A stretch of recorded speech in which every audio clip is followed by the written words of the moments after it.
I know that 9th class students are now promoting to 10th class and many of them now have started, है ना. बहुत सारे बच्चों ने start कर दिया होगा 10th का पढ़ना. सो हाँ, बहुत सारे बच्चों ने नहीं भी करा होगा. तो हियर वी आर विद सबसे ईजीएस्ट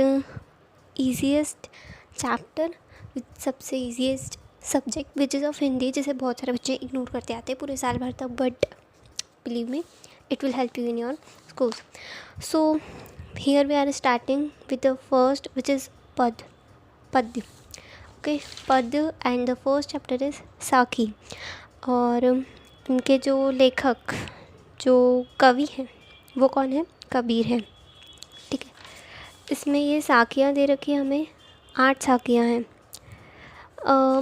ओरिजिनली वैसे इनके जो है, मतलब प्रीवियस ईयर में मैंने जब देखा तो एक्चुअल में तो इनके ऐसे डायरेक्ट आपको करने के लिए नहीं आएंगे कि आप इनका भावार्थ लिखिए, लेकिन फिर भी ये नेसेसरी है कि आप इसे समझें, सो ताकि आपको प्रश्न उत्तर जो क्वेश्चन आंसर्स है उसके लिए वेरी बेनिफिशियल होता है. ठीक है. So here we are starting with the first, जो कि फर्स्ट साखी है.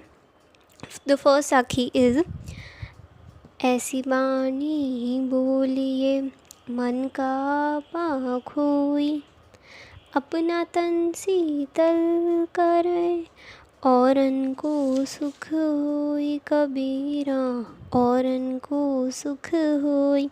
यूजुअली इसको ऐसे गाकर यदि हम करते तो वो इंटरेस्ट भी लाता है, और Hindi as a very interesting subject. Okay. So सबसे पहले यदि आप किसी भी साखी, किसी भी दोहे तो है नहीं वैसे 9th में, बट किसी भी चीज़ का एक्सप्लेनेशन करना चाहते हैं, सबसे पहले उसके जो लास्ट में आपको मतलब दिए हुए रहते हैं उसके शब्दार्थ, उसको ज़रूर से पढ़ लें, वो आपको बहुत ज़्यादा हेल्प करते हैं. अब जो फर्स्ट वाली साखी है, इसके अंदर मुझे ऐसे कोई टफ़ वर्ड तो बहुत कम दिखाई दे रहे हैं, बट फिर भी मैं एक बार समझा देती हूँ. टफ़ वर्ड में जैसे बाणी, मतलब कि वाणी होता है. फिर आपा का मतलब स्वयं का अहंकार बोल सकते हैं हम, सिर्फ उसे अहंकार भी बोल सकते हैं. और औरन मतलब दूसरों का. ठीक है. तो जब भी स्टार्टिंग कभी भी यदि हमें बोला जाता है कि आप प्रसंग सहित इसकी भावार्थ या फिर व्याख्या कीजिए, तो सबसे पहली चीज़ जो लिखने में आती है वो आती है संदर्भ. संदर्भ सबसे ईजीएस्ट होता है, जो कि हम 6th क्लास से करते हुए आ रहे हैं. तो संदर्भ के अंदर क्या होता है, हमें बस ओनली लिखना रहता है. क्या लिखना रहता है कि जो प्रस्तुत जो भी है, साखी, दोहा, कविता, ये हमारी पाठ्य पुस्तक यहाँ से ली गई है और इसके रचयिता ये हैं, कवि ये हैं, इसे इन्होंने लिखा है, जिनका नाम ये है, ऐसा हम बोल सकते हैं. ठीक है. तो संदर्भ में हम लिखेंगे प्रस्तुत साखी हमारी पाठ्य पुस्तक स्पर्श भाग 2 से ली गई है, जिसके रचयिता कबीरदास हैं. या फिर आप ऐसा भी लिख सकते हैं कि प्रस्तुत साखी हमारी पाठ्य पुस्तक स्पर्श भाग 2 के पाठ कबीर की साखी से ली गई है, जिसके रचयिता कबीरदास हैं. संदर्भ के बाद में प्रसंग आता है. प्रसंग जो है वो बहुत ज़्यादा इम्पॉर्टेंट होता है, क्योंकि आपकी साखी का ओवरऑल आपको वो बता रहा है कि आपकी साखी का ओवरऑल मैसेज क्या है, कि कवि इस साखी में क्या कहना चाह रहे हैं. सॉरी फॉर द कवि, हमारी नहीं, ये कवि की साखी है. ठीक है. तो प्रसंग में कवि ने क्या बोलना चाहा है, प्रसंग में कवि कहना चाह रहे थे कि प्रस्तुत साखी में कवि ने हमें हमेशा कैसी वाणी बोलने के लिए कहा है, अहंकार रहित वाणी बोलने के लिए कहा है. कवि हमेशा हमें अहंकार रहित वाणी बोलने के लिए कहते हैं. अब जो इसका भावार्थ आता है वो होता है इसका simple to simple what is, इसका एक्सप्लेनेशन होता है. तो फर्स्ट साखी में बोला है ऐसी वाणी बोलिए. इसका मतलब कवि कहते हैं कि हमें ऐसी वाणी या फिर ऐसे शब्द बोलने चाहिए जिससे हमारे मन का अहंकार खो जाए, या फिर हमें अहंकार रहित वाणी बोलनी चाहिए, अहंकार से हीन वाणी बोलनी चाहिए, जिससे हमारे मन को शांति या फिर शीतलता प्राप्त होती है. शीतल का अर्थ है यहाँ पे शीतलता. ठीक है. शीतलता प्राप्त होती है. और औरन को सुख होई, मतलब दूसरों को भी इससे सुख होता है. मतलब दूसरों को भी, जब आप अच्छी वाणी बोलते हैं तो दूसरों को भी इसे सुनने में अच्छा लगता है. इसका भावार्थ हम देख सकते हैं, अगर इसे वर्ड टू वर्ड अच्छे से जमा कर लिखना चाहें तो, कि प्रस्तुत साखी में कवि कहते हैं कि हमें सदा ही ऐसी वाणी बोलनी चाहिए जिसमें अहंकार ना हो, या फिर हमें अहंकार रहित वाणी बोलनी चाहिए। इससे हमारा मन शीतल रहता है और दूसरों को भी सुख की प्राप्ति होती है। अब we are starting with the next के अंदर बोला गया है, कस्तूरी कुंडली बसे मृग ढूंढे मन माही, ऐसे घटी घटी राम है दुनिया देखे नाही कबीरा, दुनिया देखे नाही। तो इन सेकंड के अंदर यदि हमें कोई टफ वर्ड देखने को मिलता है, क्योंकि जब स्टार्टिंग में we are starting from the starting से, इसके लिए इसके अंदर हमें हर शब्द हमें टफ लगता है। जैसे कस्तूरी, तो क्या बोल रहे हैं, कस्तूरी क्या होती है? कस्तूरी जो होती है ना, वो होती है हिरण की नाभि में सुगंध होती है। कस्तूरी का अर्थ होता है कि हिरण की नाभि के अंदर जो सुगंध होती है उसे कस्तूरी बोला जाता है, ठीक है। कुंडली का मतलब नाभि है, बसने का मतलब रहना है, मृग हिरण है, और ढूंढे वन माही, वन का मतलब है वन या फिर हम जंगल, ठीक है। और ऐसे घटी घटी, घटी घटी मतलब कण कण बोल सकते हैं। राम मतलब ईश्वर है, और दुनिया देखे नाही सेम मीनिंग है, ठीक है। अब इसका संदर्भ भी हम वैसे करेंगे, प्रस्तुत साखी हमारी पाठ्य पुस्तक है ना, स्पर्श भाग 2 के पाठ साखी से ली गई है, जिसके रचयिता कबीर है। ये एज इट इज़ चलता है हर साखी के एक्सप्लेनेशन के संदर्भ में। नेक्स्ट प्रसंग की बात करते हैं, तो प्रसंग हर साखी का अलग अलग होगा, क्योंकि हर साखी में जो कबीर है, जो लेखक है, मतलब जो कवि है, वो क्या कहना चाह रहे हैं, कवि हमेशा एक अलग अलग एक्सप्लेनेशन देना चाह रहे हैं, तभी उन्होंने अलग अलग साखियाँ लिखी है।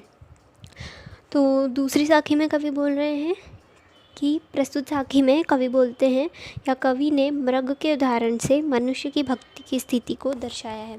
कवि किसकी स्थिति को दर्शाते हैं? तो मनुष्य। इसके प्रसंग में कवि कहना चाह रहे हैं, कवि कहते हैं कि प्रस्तुत साखी में कवि क्या बताना चाह रहे हैं कि मृग के माध्यम से, मृग के उदाहरण से, यानी हिरण के उदाहरण से मनुष्य की भक्ति की स्थिति को दर्शाना चाहते हैं।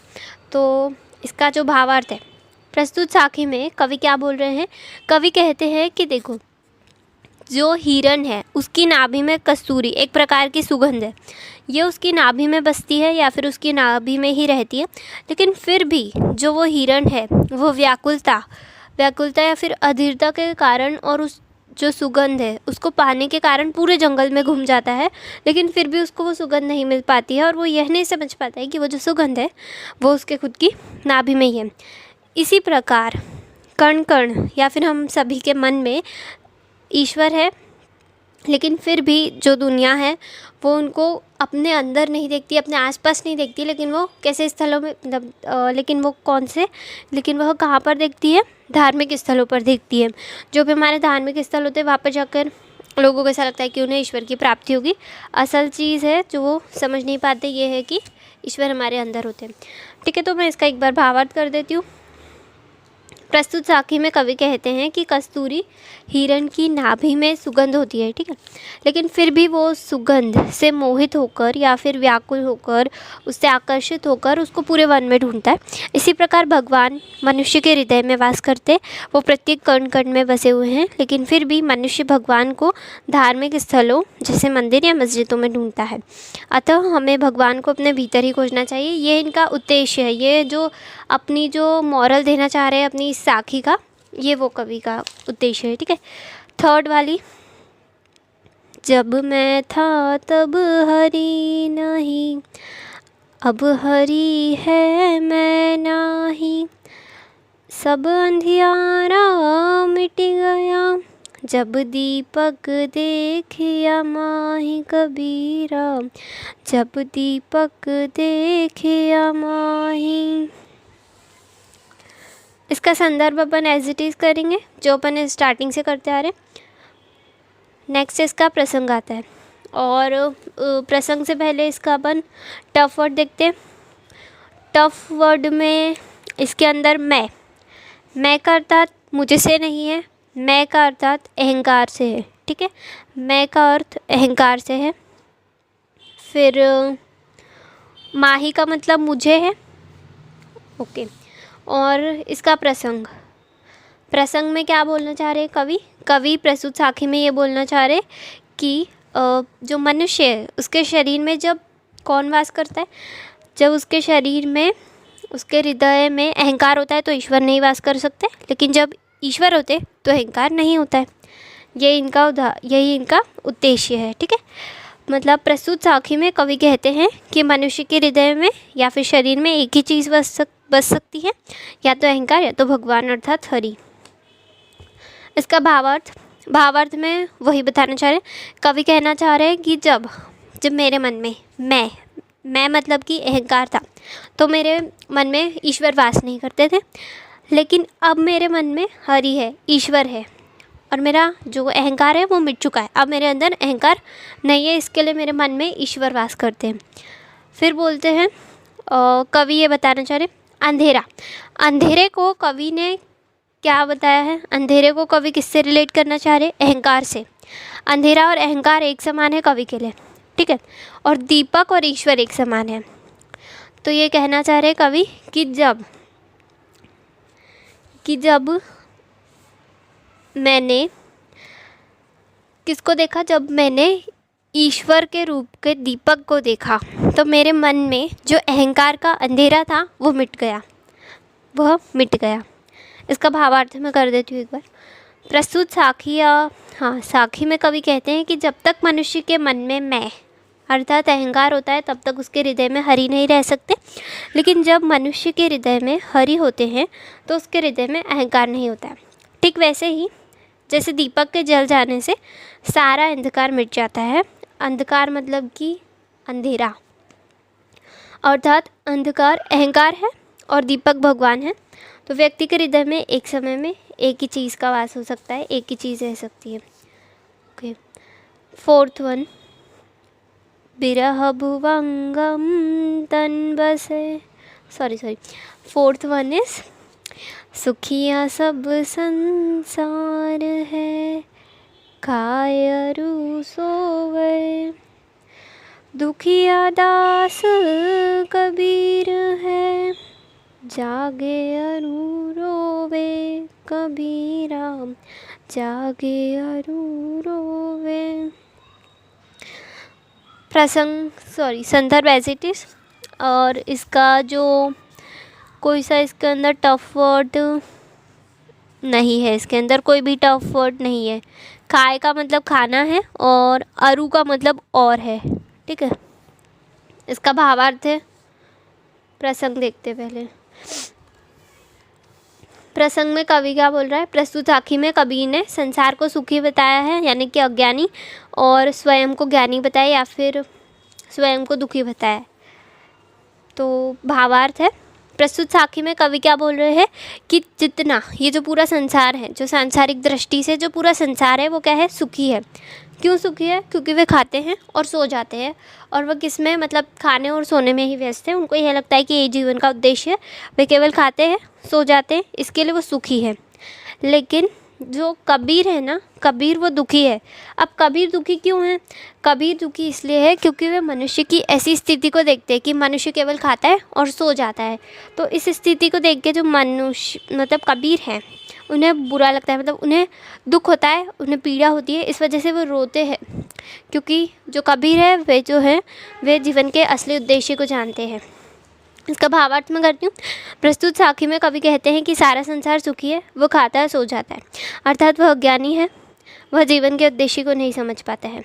इसके विपरीत कबीर ज्ञानी है, मतलब वह संसार के वास्तविक जीवन के को भली भांति जानता है, इसलिए वह ना तो सोता है और मनुष्य की ऐसी स्थिति को देख के रोता है कि जो मनुष्य वो केवल खाता है और सोता है और इसी में अपना सुख ढूंढता है।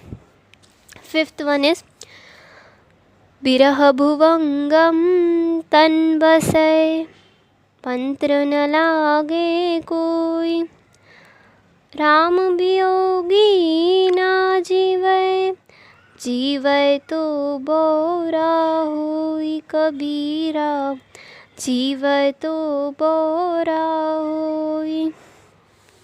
इसके अंदर टफ वर्ड है भुवंगम। भुवंगम का अर्थ होता है सांप,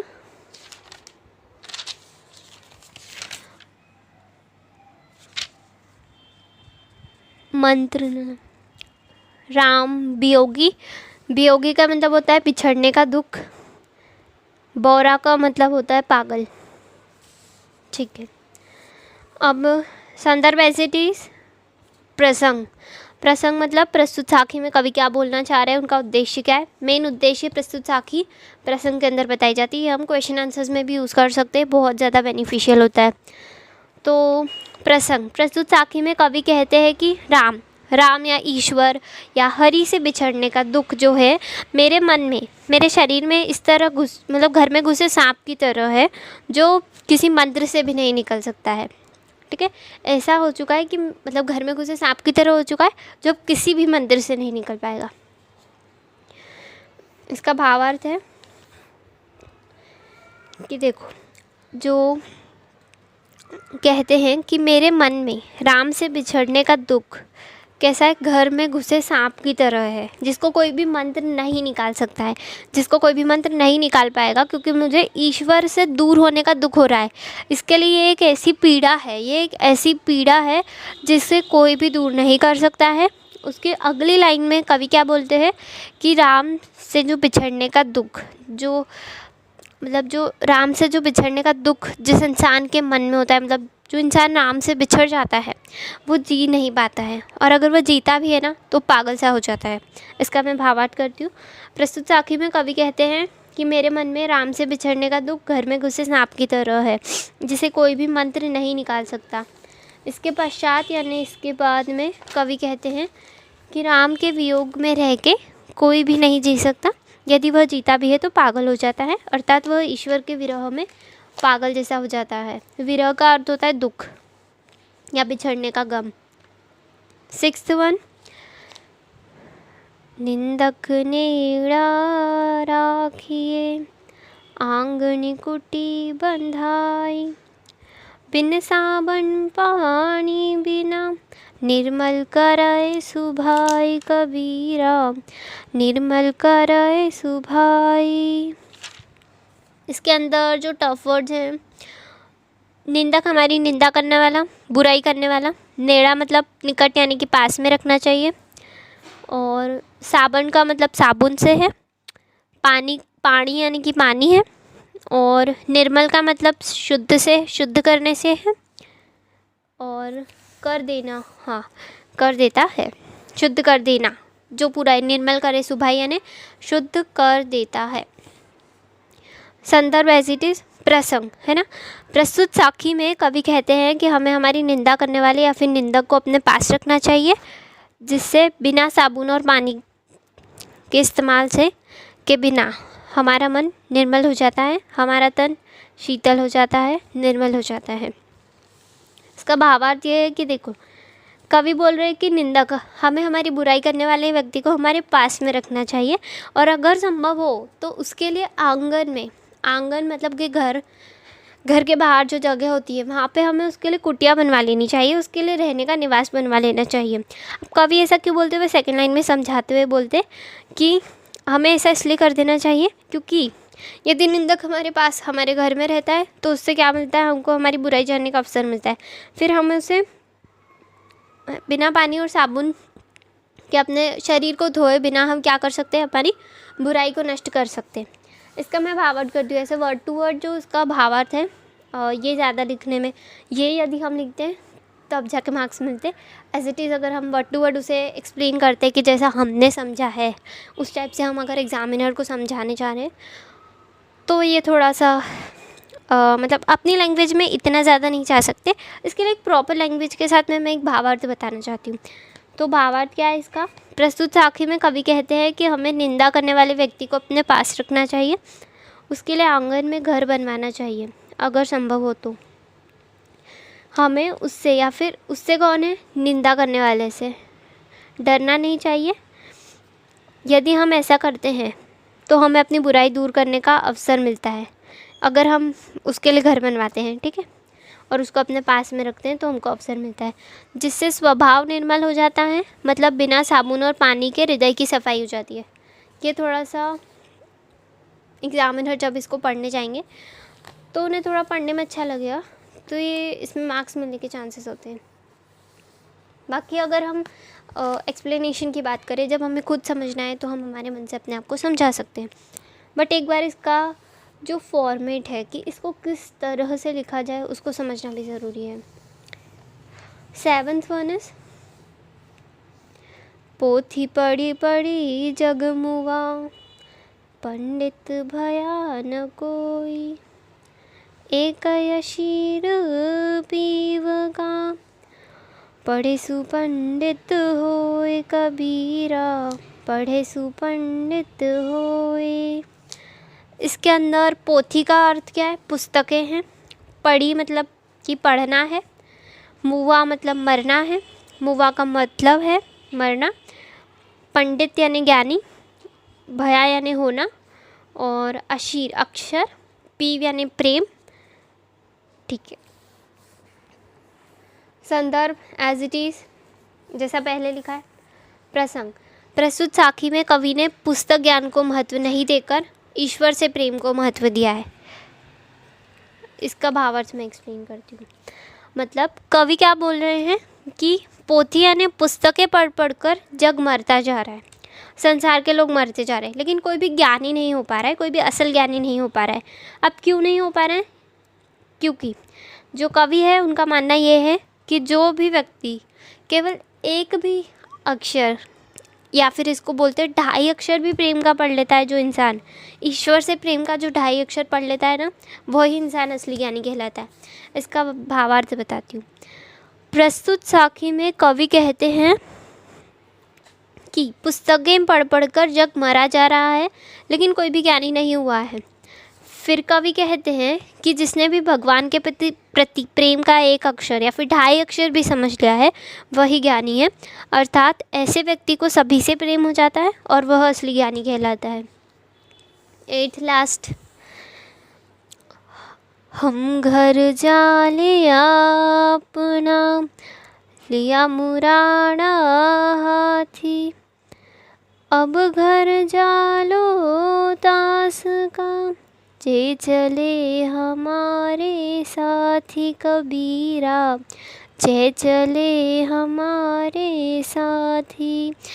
ये सबसे लास्ट वाला सबसे बेस्ट साखी है। ये सबसे लास्ट वाली साखी सबसे बेस्ट साखी है। संदर्भ एज इट इज़ प्रसंग में कवि कहते हैं, प्रस्तुत साखी में कवि ने अपना घर जला दिया है और वो कह रहे हैं कि अब मैं अपने साथी का भी घर जला दूंगा। जब आप ऐसा लिखें तो अपना घर उसके ब्रैकेट में करके हम लिख सकते हैं मोह माया का घर। साथी मतलब कौन? जो हमारा साथी है, उसका भी मोह माया का घर जला दिया है। ओके, इसके बाद हम इसका भावार्थ देखते हैं। तो भावार्थ एक सिंपल जो वर्ड्स हैं उसके अंदर अगर एक्सप्लेनेशन दिया जाए तो कवि यहाँ पे क्या कहना चाहते हैं? इस साखी के माध्यम से कवि कहना चाह रहे हैं कि मैंने अपना मोह माया बंधन का घर जला दिया है। किसको लेकर? ज्ञान की मशाल को लेकर। कैसी मशाल को लेकर? ज्ञान की मशाल को हाथ में लेकर मैंने अपना मोह माया का बंधन जला दिया है, उसका घर जला दिया है। और इसी प्रकार से अब मैं उसका भी घर जला दूंगा जो मेरे साथ चलेगा। जो मेरे साथ चलेगा मैं भी उसके मोह माया का जो घर है उसको जला दूंगा। इसका एक बार और हम भावार्थ देखते हैं। भावार्थ मतलब एक एक्सप्लेनेशन, एकदम वर्ड टू वर्ड एक्सप्लेनेशन में। सो प्रस्तुत साखी में कवि कहते हैं कि मैंने अपना घर एक मशाल लेकर या फिर ज्ञान की मशाल लेकर जला दिया है। अर्थात कवि ने अपना मोह माया बंधन जो है उसका जो घर है ना, उसको ज्ञान की मशाल से जला दिया है। अब कवि कहते हैं कि मैं उसका घर भी जला दूंगा जो मेरे साथ चलेगा। मतलब कवि कहना चाह रहे हैं कि हम ज्ञान की मशाल से अपने साथी के भी जो मोह माया बंधन का घर है उसको जला देंगे, और मैंने अपने घर को त्याग दिया है और अब मैं अपने साथी को भी त्यागने की सीख दूंगा। और सो इसी के साथ में ये साखियाँ और हो चुकी है, ख़त्म हो चुकी है। सो अगर आप इनके संदर्भ प्रसंग और भावार्थ सहित ये चाहते हैं so I will provide it very soon. मैं इसे बहुत जल्दी ये प्रोवाइड ज़रूर से करवा दूँगी इसको एक पूरी कॉपी में। आई will provide you. Thank you for watching and please like, subscribe and press the bell icon.